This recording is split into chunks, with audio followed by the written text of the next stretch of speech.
Hello everyone, the life এডিটের আরও একটি নতুন ভিডিওতে আমি পাইল সবাইকে স্বাগত জানাচ্ছি। আশা করি আপনারা প্রত্যেকে ভালো আছেন, আমিও বেশ আছি। শনিবার সকালবেলা আমি আর সন্দীপ বেরিয়ে পড়েছিলাম গ্রেটনা যাব দেখে। গ্রেটনা হচ্ছে ওমাহার ঠিক পাশে আর একটা শহর। যাচ্ছি ফার্মার্স মার্কেটে।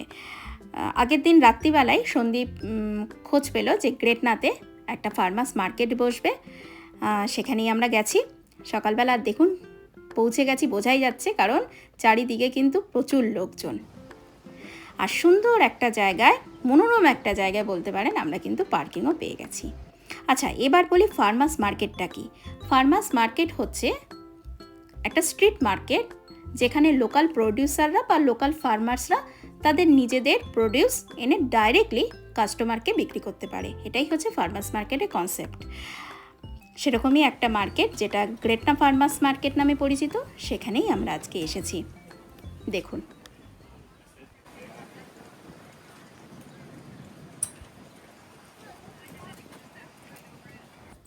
ফার্মার্স মার্কেটে যেটা মূলত পাওয়া যায় সেটা হচ্ছে শাকসবজি, মানে ভেজিটেবলস আর কি। কিন্তু এখানে আমি আরেকটা জিনিসও দেখলাম, যেখানে লোকাল প্রডিউসের মধ্যে জ্যাম, জেলি সমস্ত রয়েছে। যেরকম ওই ভদ্রমহিলা নিজের ঘরে বানানো জ্যাম এখানে, বা তার জ্যাম এনে বিক্রি করছিল। তারপরে সিনামন রোল, তারপরে কেকস, বিস্কিট, মাফিন, এগুলো কিন্তু এই ফার্মার্স মার্কেটে বিক্রি হচ্ছিল। আমার বেশ ভালো লেগেছে ব্যাপারটা। কিন্তু প্রবলেম একটাই, সেটা হচ্ছে জিনিসগুলোর দাম। যেহেতু ওরা খুব বাল্কে তৈরি করে না, লিমিটেড কোয়ান্টিটি, সেজন্য, এবং সেটাতে কোনো রকম প্রিজারভেটিভ ওরা ইউজ করে না, তার জন্য কস্টিং ওরা প্রচণ্ড হাই রাখে। আমার মনে হয়েছে যেন কস্টিং একটু বেশি অন্যান্য জায়গার থেকে। অন্যান্য জায়গা বলতে যে কোনো সুপার মার্কেট থেকে দামটা অনেকটা বেশি। তাই প্রথমে আমরা ঘুরে বেরিয়ে দেখছি কোথায় কি দাম আসলে। আর জায়গাটা আমার এত ভালো লেগেছিল না, কি সুন্দর ইটের রাস্তা, চট করে কিন্তু এরকম ইটের রাস্তা দেখা যায় না। এই যে দেখুন এই সবজির দোকানটা, এই দোকানটা আমার খুব ভালো লেগেছে। কেন বলুন তো, একমাত্র এই দোকানটাতেই না শাকসবজিগুলো বেশ রিজনেবল প্রাইসে ওরা বিক্রি করছিল। তাই ভালো করে খুঁটিয়ে খুঁটিয়ে দেখলাম। এই যে যেরকম রেড লেটুস $4 ইচ। হ্যাঁ, সুপার মার্কেট থেকে দাম একটু বেশি, কিন্তু তবু এগুলো তো ফ্রেশ, তাই না বলুন? সেই হিসাবে কিন্তু আমার মন্দ লাগেনি, মানে অ্যাজ আ ফার্মেস মার্কেটের প্রাইস ভ্যালু হিসাবে। যেমন অনিয়ন এখানে হচ্ছে $3। তারপর এই যে টমেটোগুলো পুরো অর্গ্যানিক, কি ভালো লাগছে, এগুলোকে স্যালাড টমেটো বলে, বড় বড় ধামড়া ধামড়া হয় বেশ। এগুলো হচ্ছে গ্রিন অনিয়ন, মানে, আর এই যে সিলান্ট্রো মানে ধনে পাতা হচ্ছে $3 এক একটা বাঞ্চ। $3 নেব একটা? নিতেই পারো।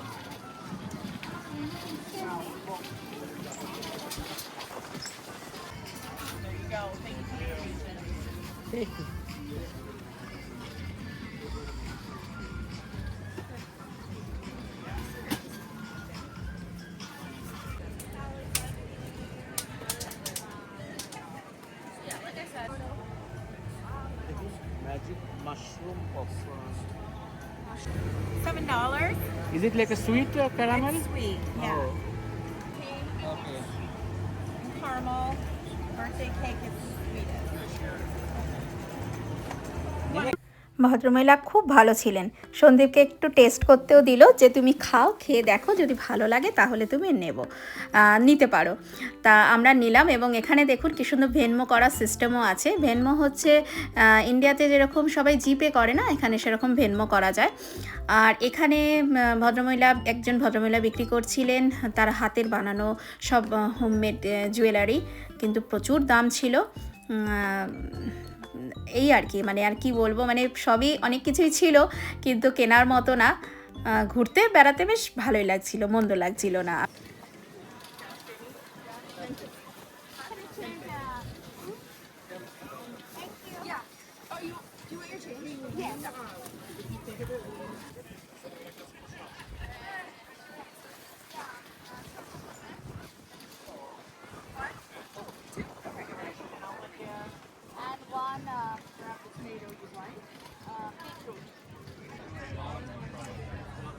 Yeah, yeah. Like yeah, this is normal. এখানে পাওয়া যাচ্ছিল হোমমেড আইসক্রিম, অন্তত তারা তাই বলছিল।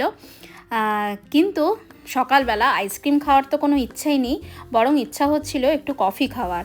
কিন্তু এখানে একটাই কফির দোকান ছিল, কিন্তু না, বাড়িতে গিয়েই কফি খাবো। বুঝতেই পাচ্ছেন কেন প্রচুর দাম। আর এই সন্দীপ টুকটাক বাজার করে বাজারের থলি নিয়ে এখন হাঁটছে, মনে হচ্ছে যেন ছুটির দিনে বাজারে গেছে আর কি, ওরকমই ব্যাপার। হ্যাঁ, তাই তো গেছে। এই ছিল আজকে আমাদের ফার্মার্স মার্কেট। আর আপনাদের ওপর থেকে একটা ভিউ দিয়ে দিলাম রাস্তার দুই পাশে কীরকম তাঁবু খাটিয়ে ওরা বিক্রি করছে। দেখতে দেখতে কিন্তু অনেকটার সময় পেরিয়ে গেছে, এখন জাস্ট বাড়ি যাওয়ার পালা।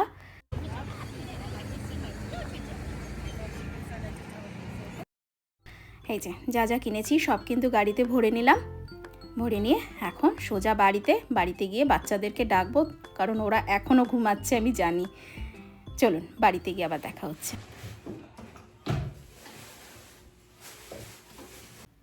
অনেকক্ষণই বাড়িতে চলে এসেছিলাম, কারণ ক্লান্ত হয়ে গেছিলাম, রোদে অনেকটা টাইম হেঁটেছি, তাই এসে একটু পাখার তলায় জিরোচ্ছিলাম, তারপর কাজে লেগে পড়েছি।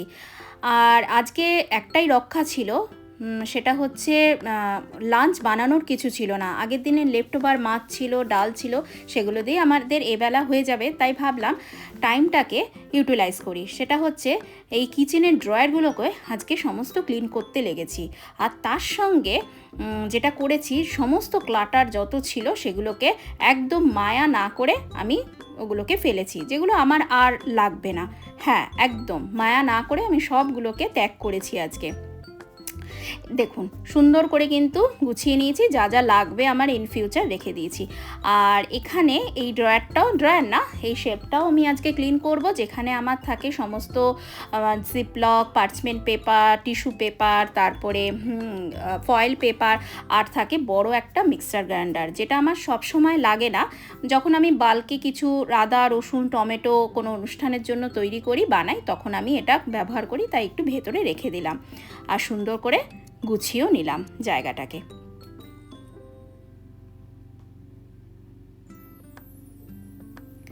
ব্যাস হয়ে গেল। এইবার দেখুন এই জায়গাটা, এবার আমার মাথা ব্যথা করছে যে আমি এটা কিভাবে পরিষ্কার করব, কিন্তু আজকে যখন পরিষ্কার করতে নেমেছি তখন আমাকে করতেই হবে।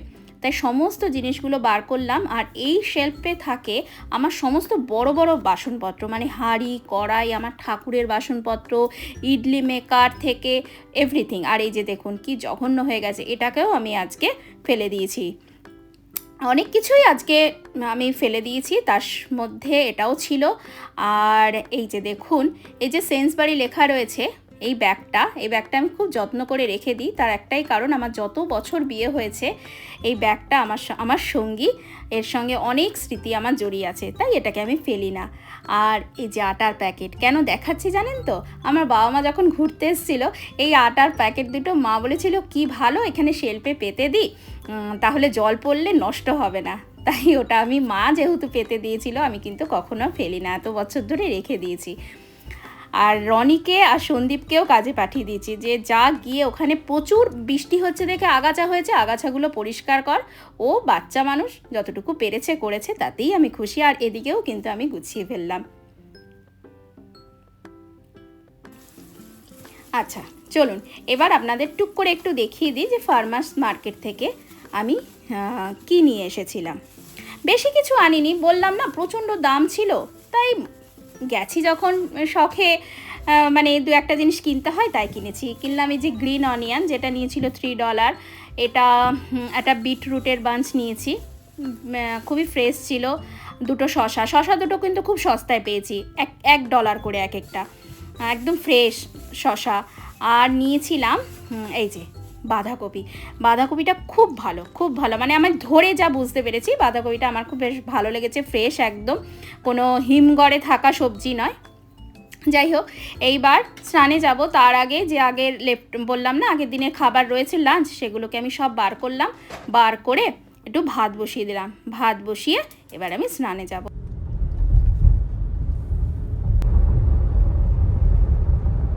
এখন বিকেল বাজে 4:45, বেরিয়ে পড়লাম মেয়েকে নিয়ে একটু, কারণ হচ্ছে সামারে, অনেক দিন আগে একটা ভিডিওতে আপনাদের বলেছিলাম যে সামারে একটু ঘুরতে যাওয়ার প্ল্যান হয়েছে। তা দুপুরবেলা কি হয়েছে, খেয়ে দিয়ে উঠে দেখতে মানে সবকিছু জামা কাপড় বার করেছি, যে রাইকে বলছি তো জামা কাপড়গুলো বার কর, দেখি কি কি নেব। তার জন্য এবার সব বার করা হয়েছে। আর স্বাভাবিক মেয়ে তো বলছে না এতে তো আমার হবে না, আর ও পুরনো জামা পরবে না। স্বাভাবিক, বাচ্চা মানুষ, ঘুরতে গিয়ে কেন বলুন তো পুরনো জামা পরবে। তা আমাকে বলছে মামি চলো আমি আর তুমি বেরোই, টুকটাক কেনাকাটা করে নিয়ে আসি। আমি তো কেনাকাটার নামে মানে কি বলবো, 2 পা বাড়িয়ে রয়েছি, সুযোগ পেলেই চলে যাব। আমি ঠিক আছে চল। তা সন্দীপ বললো ঠিক আছে যাও। সন্দীপকেও বলেছিলাম, সন্দীপ বলছে আমি যাব না। দুপুর আসলে ওমাহাতে প্রচন্ড গরম পড়েছে। লাস্ট ইয়ার আমি ছিলাম না, ইন্ডিয়াতে গিয়েছিলাম, বলতে পারবো না, কিন্তু এবছর এত গরম পড়েছে, তার সঙ্গে হিউমিড, যেটা কিন্তু ইউএসএ তে খুব একটা হয় না, হিউমিডিটি অনেক কম থাকে। টেক্সাসের দিকে থাকে, কিন্তু এখানে হিউমিডিটি অনেক কম থাকে। যেটা হয় গরম পড়ে কিন্তু হিউমিডিটি কম থাকে, কিন্তু এবার দেখছি হিউমিড এবং তার সঙ্গে না প্রচন্ড লু বইছে, একটা হিট ওয়েভ চলছে, খুবই গরম পড়েছে। তা সন্দীপ বলছে আমি এখন আর করবো না, যাব না। তা ছেলে আর সন্দীপ দুজনেই বাড়িতে রয়েছে, আমি আর রাই এখন ক্যামেরাটা রাই ধরে আছে। রাই আর আমি বেরোলাম, পৌঁছে গেলাম রসে। এবার ভেতরে যাব, প্রচন্ড গরম বাইরে। এই কমপ্লেক্সটা বেশ সুন্দর, অনেক রকমের এখানে কিন্তু দোকান আছে। যে রস, এটা হচ্ছে বাথ বডি ওয়ার্কস, এখানে রয়েছে ওল্ড নেভি, ওইদিকে অনেক দোকান আছে। চলুন ভেতরে।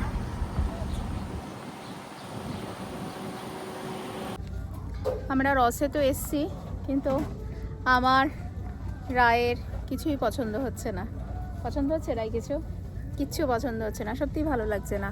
এর আগের দিন এসছিলাম, খুব ভালো ভালো জিনিসপত্র পেয়েছি, আজকে মন মতো কিছুই পাচ্ছি না, কি মুশকিল।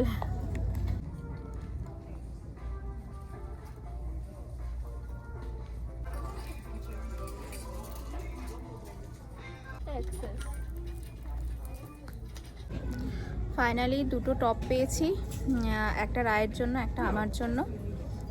এখন আমরা চেক আউটের লাইনে দাঁড়িয়েছি। ভেতরে তো ভালো আছি আরামে এসিতে, বাইরে গেলে আবার একটা হলকা লাগবে। রসে কেনাকাটা করে আমরা ঠিক তার পাশে ওল্ড নেভিতে এখন ঢুকলাম।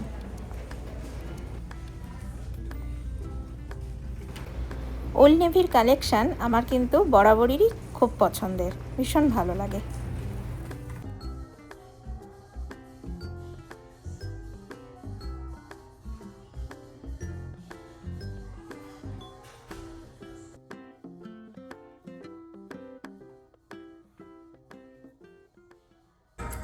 আমি এখানে রায়ের জন্য ওয়েট করছি, অনেকক্ষণ ধরে গেছে, 3-4টে জিনিস নিয়ে গেছে, দেখছে, দেখা যাক পছন্দ হয় নাকি ম্যাডামের বড় খুঁতখুত। আমার তো যা হোক ঠিক আছে, হয়ে গেল, একটা কিছু করলেই হয়ে গেল, কিন্তু ওর তা নয়, সাংঘাতিক খুঁতখুতে মেয়ে গেছে। তো দেখা যাক ম্যাডাম কখন বেরোন।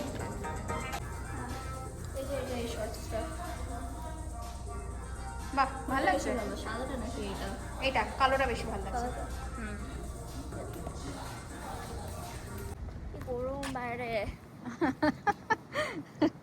সত্যি প্রচণ্ড গরম। মা মিলে প্রচুর কেনাকাটা করে এখন কিন্তু বাড়ি ফিরছি। প্রচণ্ড গরম, রীতিমতো আমরা দুইজনে কিন্তু ঝলসে গিয়েছিলাম। আর বাড়িতে এসে এখন করতে হবে ডিনারের প্রিপারেশন, কারণ লাঞ্চে আগের দিনের লেফটওভার খেয়েছি, ডিনারে এখন বানাবো ডাল ফ্রাই। তার জন্য ছোলার ডাল আর তরকার ডাল, মানে সবুজ মুগ ডাল আমি একটু সেদ্ধ করে নিয়েছি, আর এটাকে একটু স্ম্যাশ করে নিচ্ছি। তার মধ্যে কড়াইতে ভালো করে সর্ষের তেল আর গোটা গরম মশলা দিয়ে তাতে বেশ অনেকটাখানি পেঁয়াজ ছেড়ে দিয়েছি। পেঁয়াজটা ভালো করে ভাজা হোক। আর সন্দীপ গেছিল চিকেন আনতে, সেই সন্দীপ চিকেন নিয়ে ফিরে এসছে। আর রাই দেখুন কি সুন্দর করে সাজিয়ে একটা সুন্দর ক্লিপিং নিচ্ছে। এটা ও সুন্দর করে সাজিয়েছি, তার জন্যই তুললাম। সন্দীপ নিয়ে আসলো এই চিকেনগুলো নেক্সট উইকের জন্য। আবার চলুন রান্নায় চলা যাক। এবার পেঁয়াজের মধ্যে আমি দিয়ে দিলাম আদা রসুন বাটা আর লাল টমেটো বেশ অনেকটা খানিক করে, একটু নুন। এবার ভালো করে কষিয়ে ওর মধ্যে হলুদ গুঁড়ো, জিরে গুঁড়ো, ধনে গুঁড়ো, না জিরে গুঁড়ো কিন্তু আমি দিইনি, ভুল বললাম, হলুদ গুঁড়ো, লঙ্কা গুঁড়ো আর ধনে গুঁড়ো দিয়েছি। দিয়ে ভালো করে কষাচ্ছি। আর এখন কষাচ্ছে আমার কন্যা। ও মাঝে মাঝে আসে, এসে বলে মামি হেল্প করবো। আমি ঠিক আছে কর তাহলে। তা এর মধ্যে যেই ইনগ্রেডিয়েন্টসটা মানে যেটা আমি মেন দিয়েছি সেটা হচ্ছে সানরাইসের তড়কা মশলা। এটা কিন্তু আমি ইন্ডিয়া থেকে নিয়ে আসি, এখানে পাওয়া যায় না। এইটা দিলেই কিন্তু তড়কার ডাল ভীষণ ভালো লাগে খেতে। আর ভালো করে কষিয়ে আমি ছেড়ে দিলাম পুরো ডালটা, আর আরেকটু মশলা আমি ওপর দিয়ে দিলাম। আর দেখুন মাত্র দুটো আমার কাছে এখন কিন্তু পড়ে আছে। আমি প্রায় 30 না 35টা নিয়ে এসেছিলাম, এখন মানে দুটো আমার বাকি পড়ে রয়েছে। তা এবার আমি অনেকটা খানিক করে এর মধ্যে ধনেপাতা দিয়ে দিয়েছি, আর ওপর দিয়ে একটু গরম মশলা, আপনারা দেখলেন। ব্যাস আমার কিন্তু রেডি তড়কার ডাল। আমি দুটো আলাদা আলাদা বাটিতে তুলে রাখলাম। আর এবার রুটি করব। রুটির জন্য আমি নিয়েছি কস্কো থেকে আনা এটা আনকুকড ফ্লোর টর্টিলা।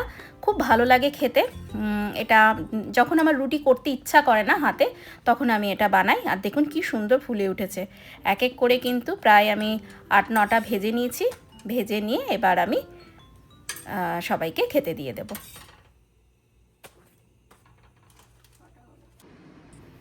আর হ্যাঁ, দেখবেন গরমকালে মানে রুটির সঙ্গে রুটি তরকারি পাশে যদি একটু আম থাকে বেশ ভালো লাগে।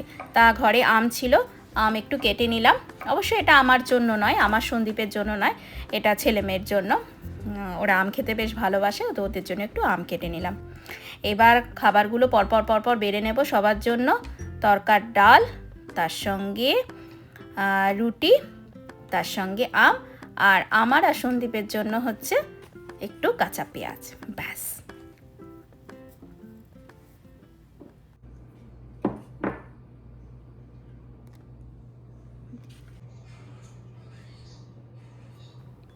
দেখছেন সবাই মিলে খেতে বসে পড়েছি।